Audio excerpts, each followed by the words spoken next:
Welcome into Sportsmemo's betting podcast in the middle of March Madness. We're talking on Friday, March 22nd. We're going to talk the Saturday games mostly. Maybe a late night selection for tonight for some people watching this just after we're recording, but it is about 5:15 Eastern time on Friday. Wanted to get something out there for the listeners to bet on late night Friday action and Saturday's action. But without further ado, Robbie Veno, welcome to the podcast. How you doing, man? I am doing good, Drew. How are you today? A little fatigued, but what the heck? It's time to go around the clock with these games. This first weekend's tremendous. It really is, man. It's a lot on the body, a lot on the mind, but a lot of games going on, and there's money to be made, and there's a lot of fun in betting these games. So hopefully we can get more winners than losers. On tonight's card, I guess we can talk the 9:20 and after games. UCF, VCU, that one looks interesting. 8-9 matchup. We got Ohio State versus Iowa State as well, the 11-6, and St. Louis versus Virginia Tech. This Virginia Tech team laying 10.5 in this one. Any three of these games kind of tickle your fancy, Robbie? Yeah, there's something of interest in all of them, right? For the two Virginia teams, they both have point guards returning to the lineup. We talked a little bit about it Monday. Maurice Evans for VCU is a go. We haven't seen much movement in the line. It's gone, opened at pick. UCF moved to 1 and is really held firmly there. A little bit of push in the total from 124.5 to 126, probably to be expected with the return of Evans in that case. It's Virginia Commonwealth, Drew. They're going to do what they do. They're going to go with the havoc style of play for 40 minutes. And, when you analyze it, a couple of things come to mind real quick. Can Taco Fall keep up in a 94-minute game? Will the pace get to be too much for him? But then as soon as you say that, you figure UCF has guard play, very talented and upper-class guard play that should be able to break the press a little bit like Rhode Island did in that A-10 tourney. Once they get the ball across half court, they can settle back into half-court offense and utilize Taco Fall. So interesting game there for sure. The other return, of course, big news with Virginia Tech. Monday morning or last Sunday night, we were on Monday with the return of Justin Robinson at point guard, leading three-point shooter, leading free throw shooter, point guard, the whole works for them. Certainly Virginia Tech, happy to have him back. Game really hasn't done much. 10.5 opener, some 10.5s out there, a couple of straight 10s. The game's really bounced back and forth between 10, 10.5 the entire 5 days here since we last spoke. And then, of course, Ohio State, Iowa State, a little bit of action on the Ohio State side. We see 6.5 down to 5.5. Even some 5s, Drew. Iowa State, a bit of a trendy pick, but you have to like the way Ohio State showed up in that Big Ten tournament when Caleb Wesson came back into the lineup. They were formidable, and Iowa State's a small team. They can be beat at the rim and in the paint, so it'll be interesting to see if Iowa State can create their style of pace, which would be up and down the floor, 94 feet, or if they fall into Ohio State's game plan, which is more, drag it up the floor, plays really good defense. Chris Holtmann, obviously a very good head coach for Ohio State, so it'll be a battle of wills in that one. Total 140 down to 139.5 in most spots, but we see a lot of 140 still too, so that goes to show you balanced action on the total in that game. People not really quite decisive on which way that game's going to be played.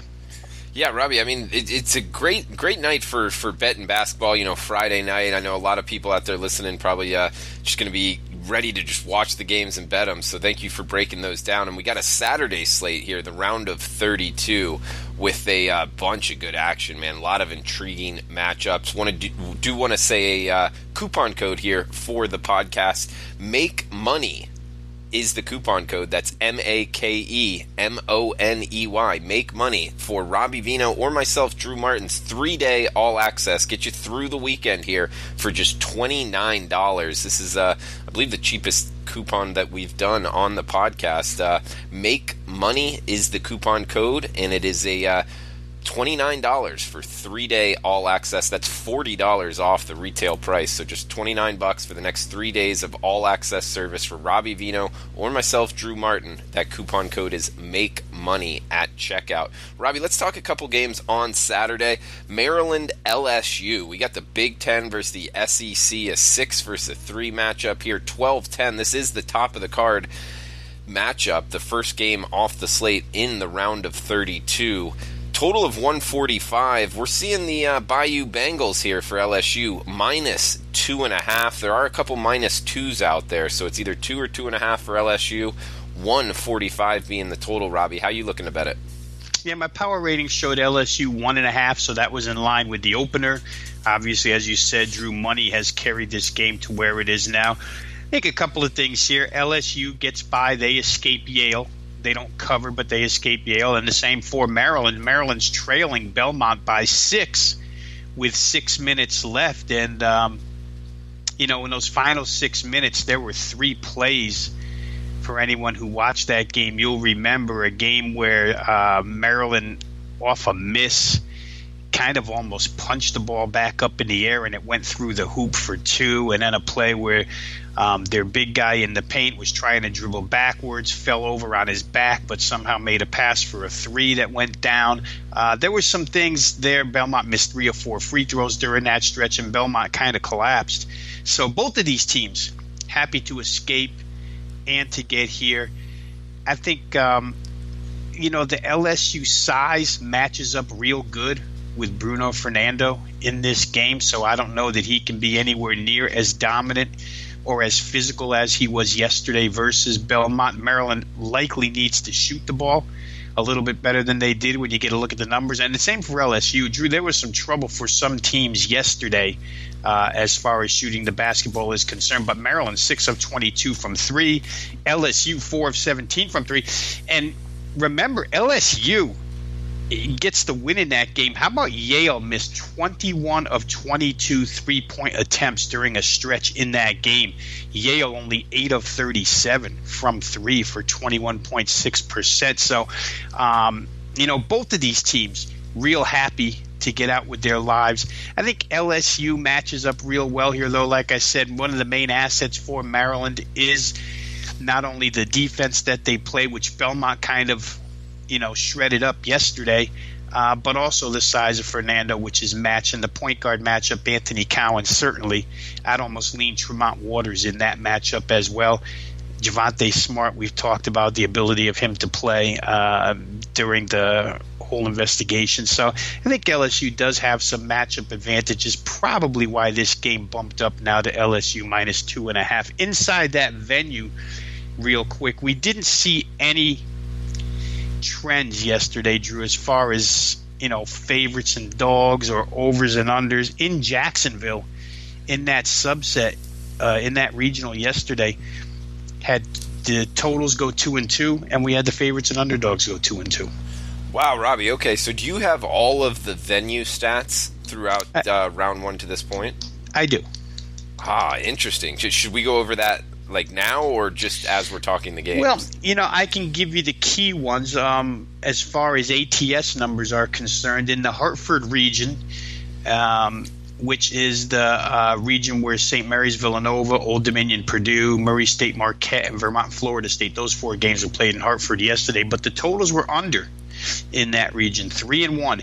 Some of it obviously due to the matchups. I mean, it makes sense that St. Mary's Nova would be a low-scoring game. It makes sense that Old Dominion Purdue would be a low-scoring game.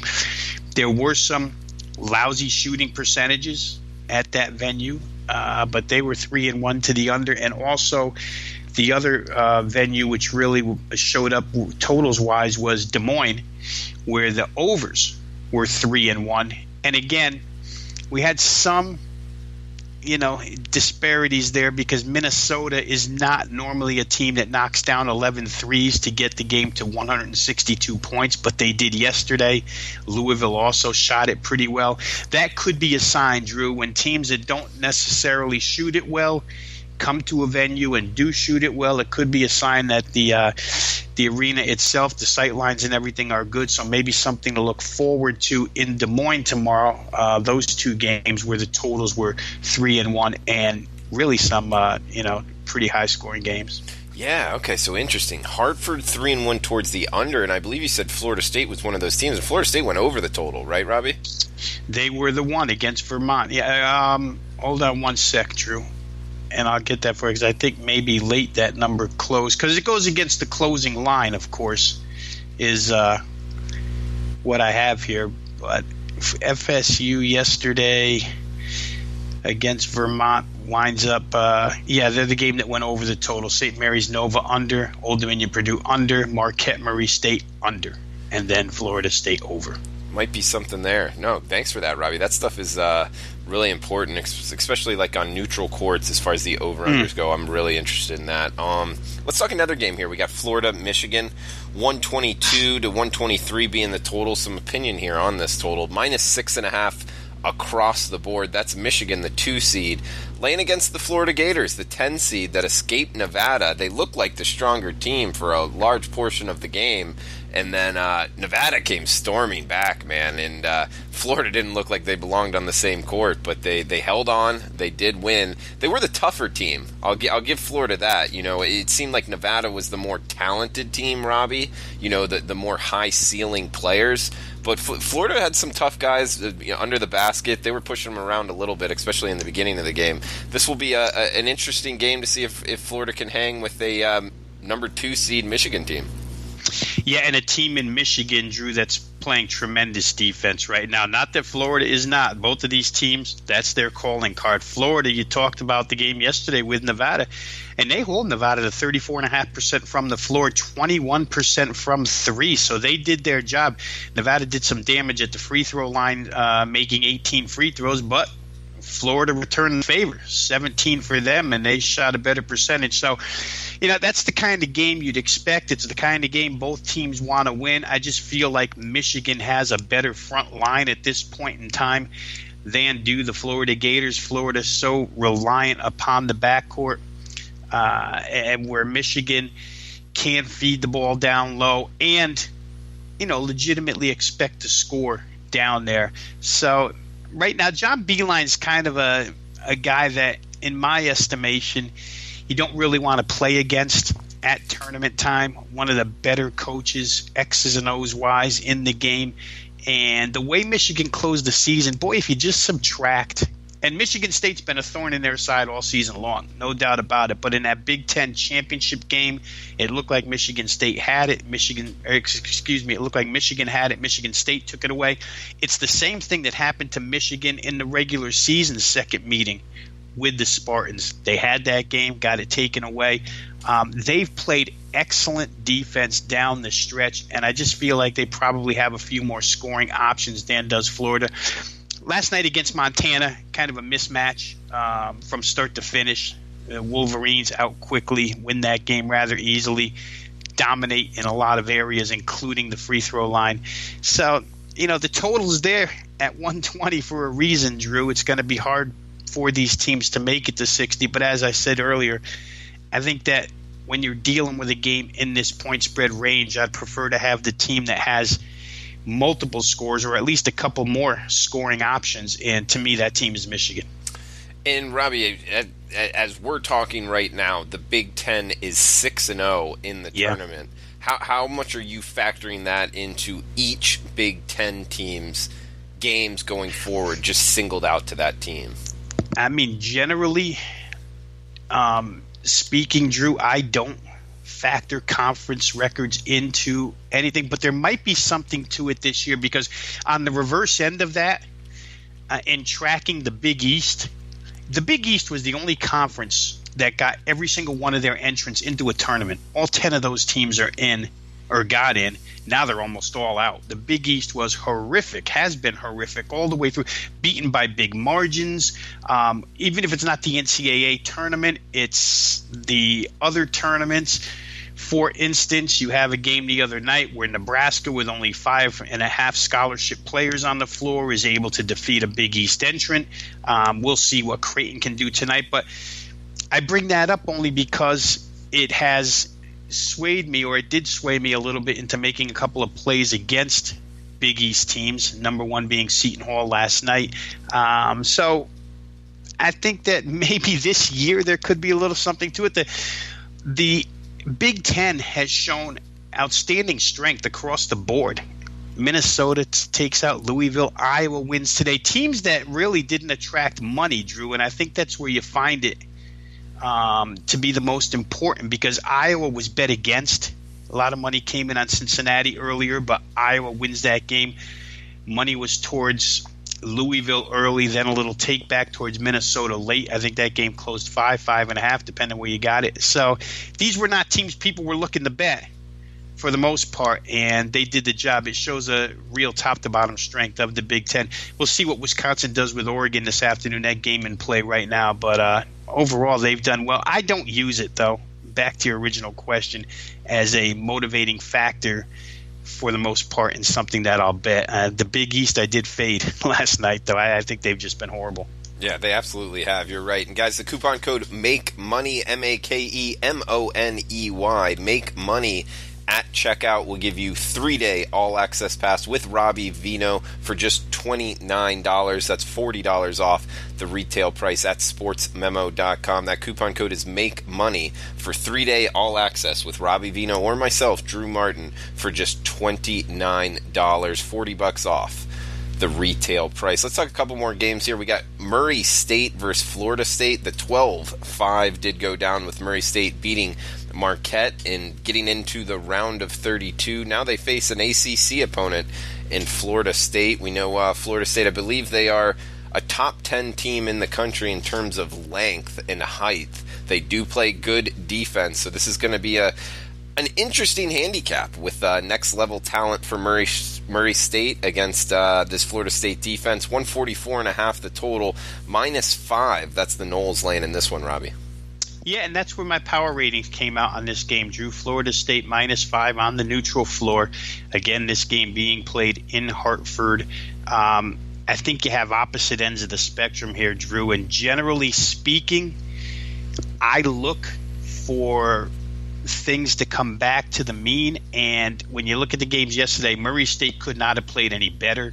Statistically, they were wonderful. Aesthetically, they were wonderful. Ja Morant is leading every highlight show you watched last night through this morning. That team goes 9 of 18 from three-point range, 50%, shoot over 53 from the field, and defeat Marquette in field goal percentage margin, which is always huge.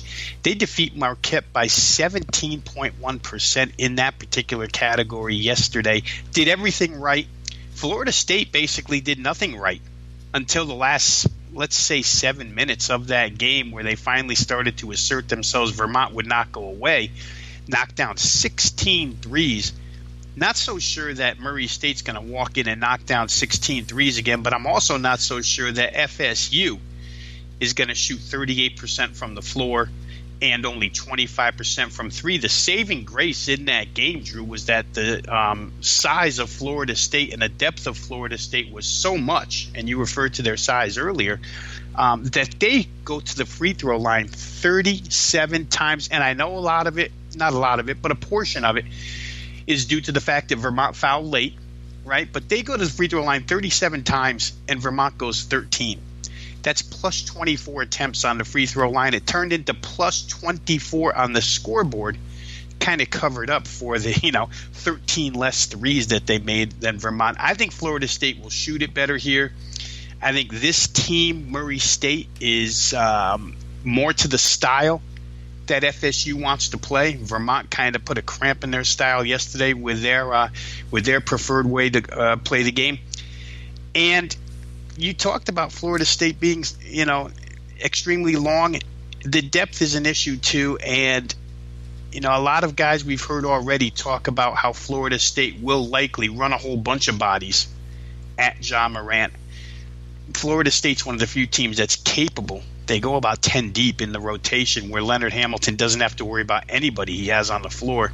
So we'll see. I'll say this too, Drew. Not from a fundamental angle, not from a technical angle, maybe a small situational angle here for Florida State, who could rally together as a team for the rest of this tournament. Because after the game yesterday, Phil Kofer, one of their players, his dad died. And extremely sad time for Phil Kofer, who didn't play in the game yesterday. We don't know if he'll play tomorrow yet or not.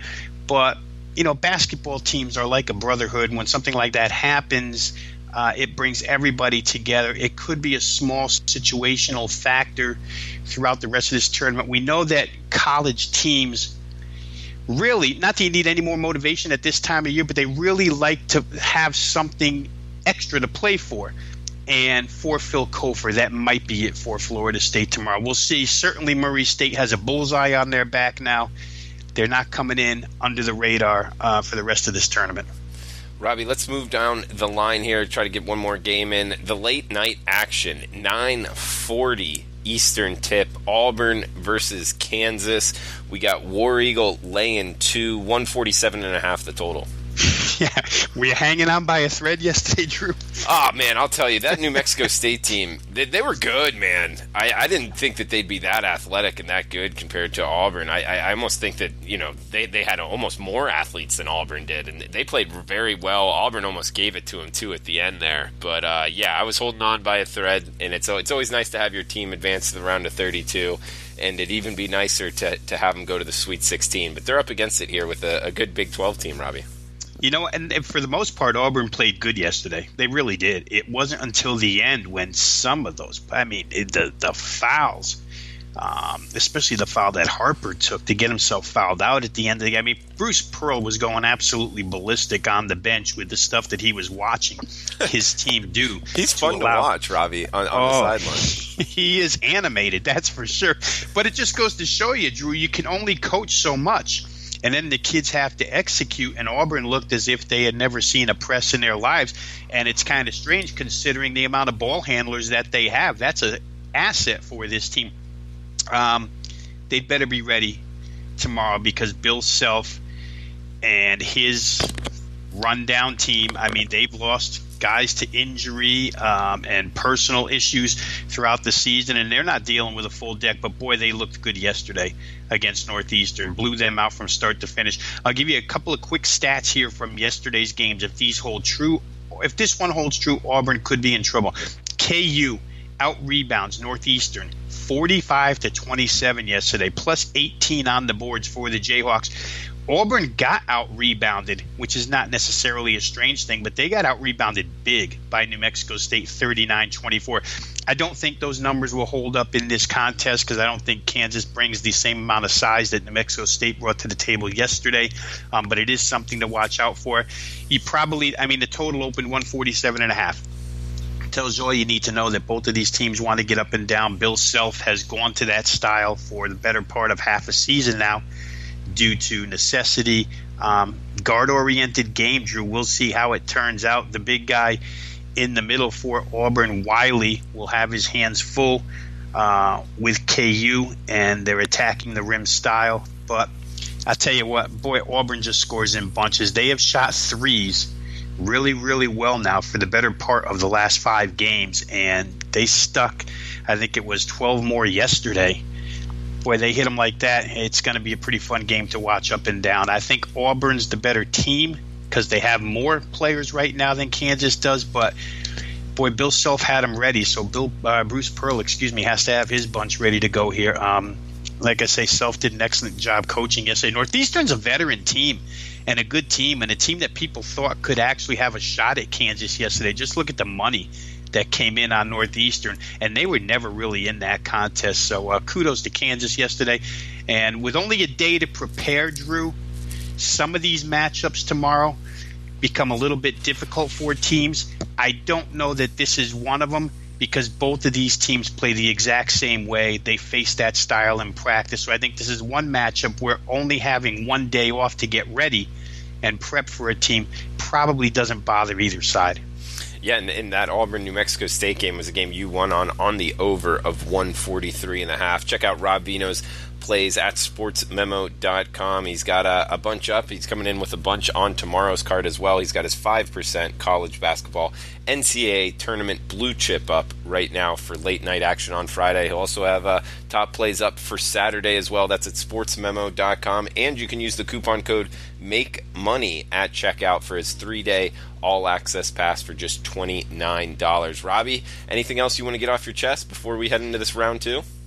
Well, you just have to take a deep breath between the hours. On the Eastern time zones, I think it's from about 6:15 to 7:05. We get a little bit of a breather, and then it's right back at it for the night session. So, hey, good luck to everybody out there this weekend. Don't forget about the AAF. I haven't football this weekend as well, and NBA's been superb as well. So we'll try to grab another NBA winner or two over the course of the weekend. All right, Robbie. Thanks for the time, and guys, best of luck with your bets this weekend. We'll be talking on Monday. This April, prepare to meet Captain Sparkle Fingers. No, it's not. That's not my name. Shazam. You're him. You're the hero. Just say the word. Shazam! Oh, hey, I'm a superhero. Shazam. In cinemas April 5. Book tickets now.